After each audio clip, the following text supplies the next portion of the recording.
Hello, and welcome to Overlooked Headlines.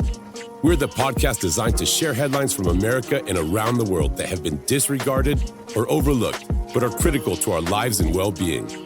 It's our mission to inform with the headlines and then inspire through biblical words, which we call His Lines, that once heard and applied will help to strengthen our faith in God as we navigate this journey called life. Now, here's the host of Overlooked Headlines, Jeff Bass. Hello again, and welcome to another episode of Overlooked Headlines. I'm your host, Jeff Bass. Thank you all for your support, and don't forget to subscribe to our YouTube channel. Check us out on Instagram, leave your comments, and please share. By the way, if you like the content we provide, you can click on the Buy Me a Coffee link on the Overlooked Headlines Instagram profile. Now, here's our headline breakdown: Unlocking the Brain's Black Box. Tokyo implements a 4-day work week. Our top headline: Global food prices surge. And as always, we close with His Lines. Our first headline: Unlocking the Brain's Black Box. Scientists discover distinct wiring of human memory.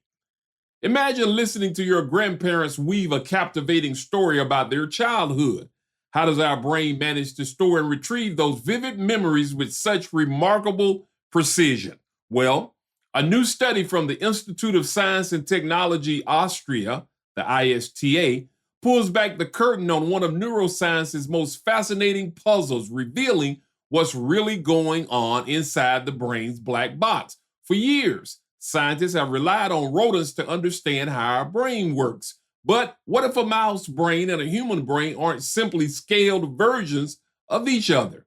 This is exactly what researchers discovered when they took an unprecedented look inside the human hippocampus, the brain's memory center. By collaborating with neurosurgeons specializing in epilepsy treatment, the research team gained access to a rare treasure: intact living human brain tissue from 17 patients undergoing surgery. What they found was nothing short of revolutionary.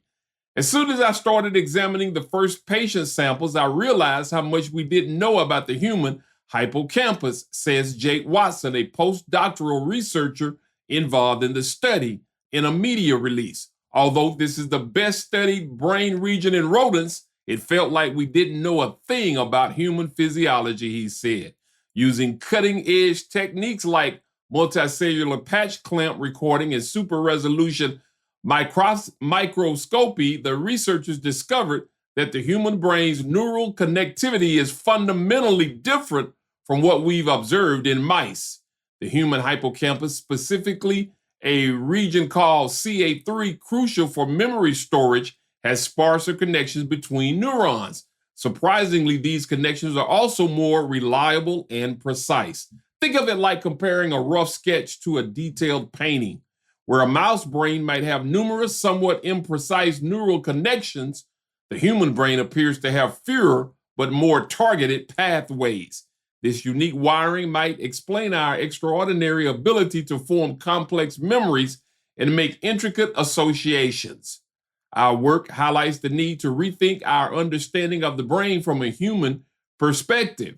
Future research on brain circuitry, even if using rodent model organism, must be conducted with the human brain in mind, emphasizes Peter Jonas, the study's lead researcher and Walt's professor for life sciences.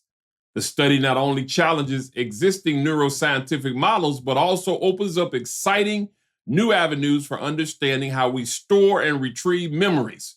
From those cherished moments with grandparents to the complex neural processes that allow us to learn and adapt, our brains continue to surprise and fascinate researchers. Looking back, the best day in my career as a physiologist was when the first human tissues arrived in our lab, Watson recalls.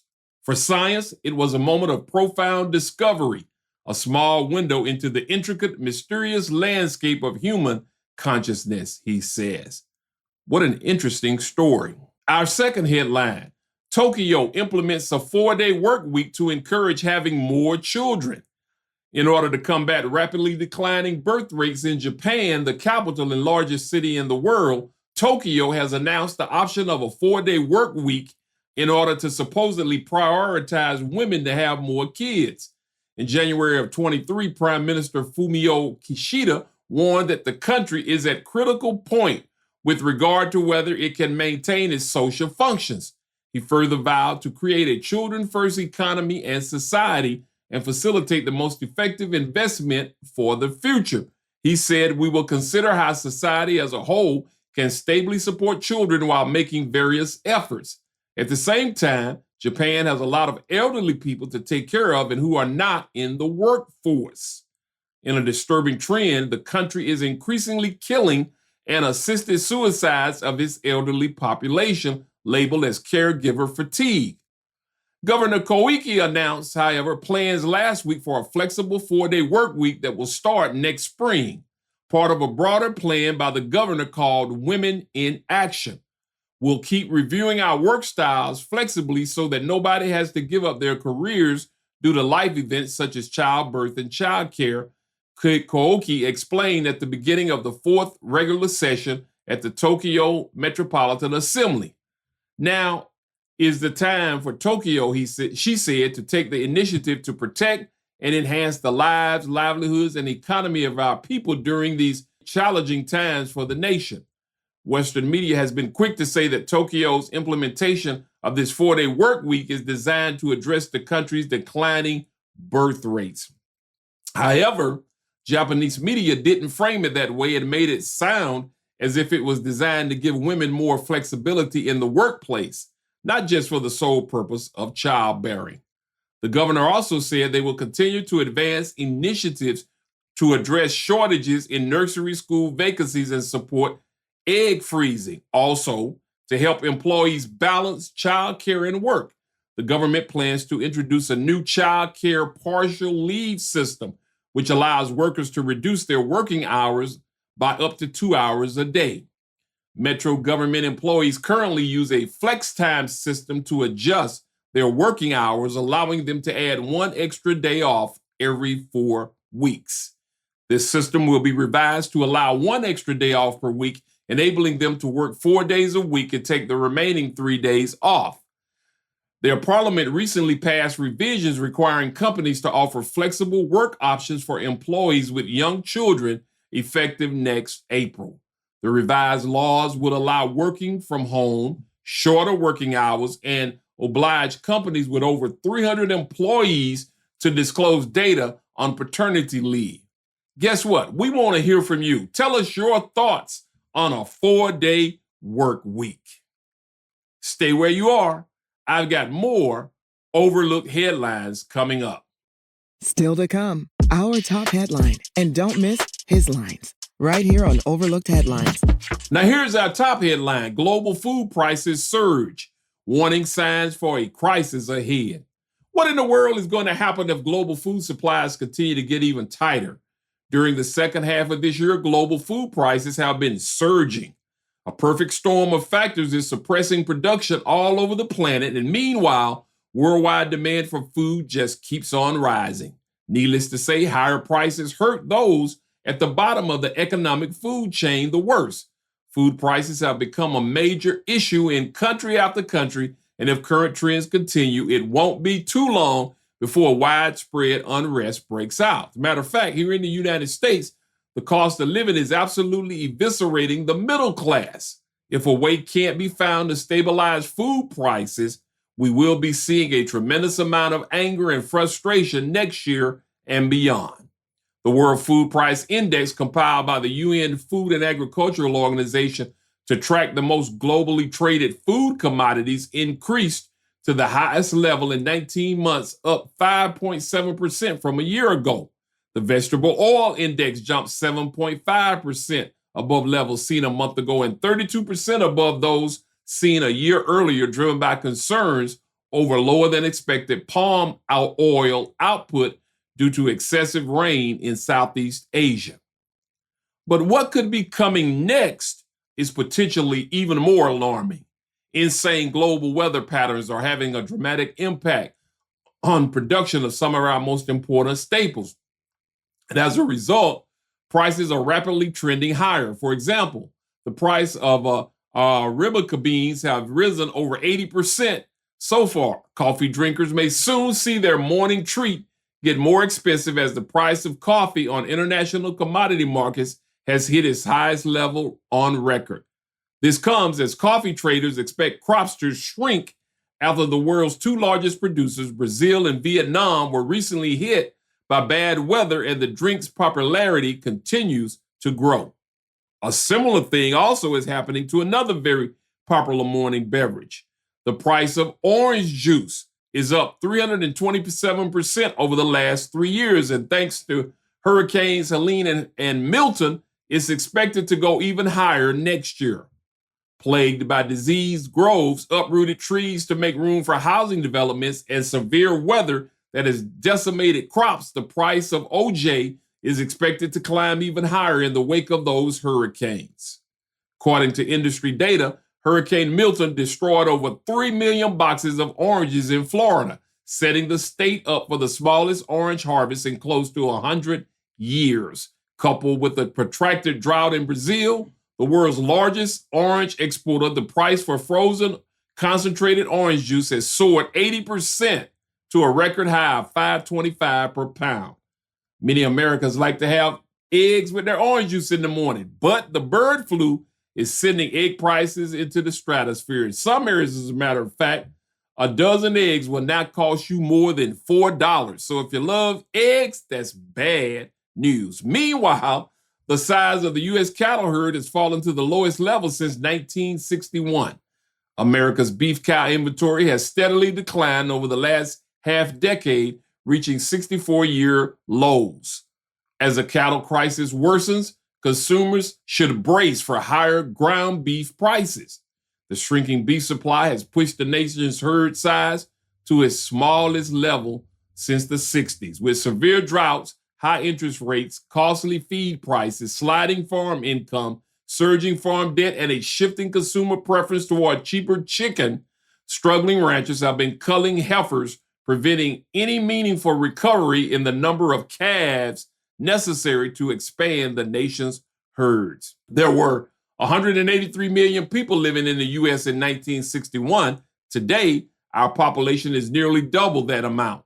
So we have the same amount of beef that we did in 1961 to feed almost twice as many people. If you were wondering why beef prices have gotten so high, now you know. Instead of eating a steady diet of high-quality food, we are being fed an endless stream of heavily processed, packaged foods that are loaded with extremely unhealthy filler ingredients such as high fructose corn syrup. That's fructose. Sadly, many Americans are in such financial distress that the heavily processed packaged foods are all that they can afford. We have definitely entered very dangerous territory, and the trends have been pushing up food prices to accelerate even more in 2025. Don't move. His lines are coming up. Hey, if you're enjoying this episode, then we'll think you'll love connecting with us on our social media platforms as well, because we post frequent news bites, tips, and alerts to keep you informed and inspired. Now, let's get back to more overlooked headlines with Jeff Bass. Now it's time for His Lines, where we take a closer look at these headlines from a biblical perspective taken from the Bible. In our last His Lines, we began talking about the spirit of Christmas all year, not just in December. First, we shared that during this time of year, people have an attitude of giving. Second, during this time of year, people have an attitude of receiving. So today, we want to continue by saying that during this time of year, people tend to have an attitude of forgiveness. During the Christmas season, people's hearts seem to be softer and more willing to forgive. There have been many people who have reconciled their differences during the Christmas season, and many who don't allow arguments to get out of hand, all because of the forgiving attitude of Christmas time. Having a forgiving attitude is essential to being Christ-like. And fourth, during this time of year, people have an attitude of kindness. During the Christmas season, people tend to be more considerate and kind to one another. Also, there seems to be more people smiling, patient, and loving. Ephesians 4:32 reads, "And to be kind to one another, tenderhearted, forgiving one another, even as God in Christ forgave you." Number 5, finally, during this time of year, people have an attitude of love. Without love, all of the attitudes of Christmas we've talked about would not have happened, because love binds them all together. And we must have an attitude of love all year long. There's no greater example of what love is about than what God did for us through his son, Jesus Christ, when we did not deserve it. John 3:16 says, "For God so loved the world that he gave his only begotten son, that whoever believes in him should not perish but have everlasting life." This is our greatest example of love, and we should follow it, not just during the Christmas season, but year round. So let's not just give, receive, forgive, be kind, and love during the Christmas season, but all year long. That's his lines. For Overlooked Headlines, I'm Jeff Bass, keeping you informed and inspired. Have a very Merry Christmas and a blessed and happy New Year. We'll see you in 2025. Thanks for joining us. We hope you've been informed and inspired. Like us, tell a friend, and connect with us via Facebook, YouTube, or email us at neveroverlooked@gmail.com. That's neveroverlooked@gmail.com. Check us out next time on Overlooked Headlines with Jeff Bass.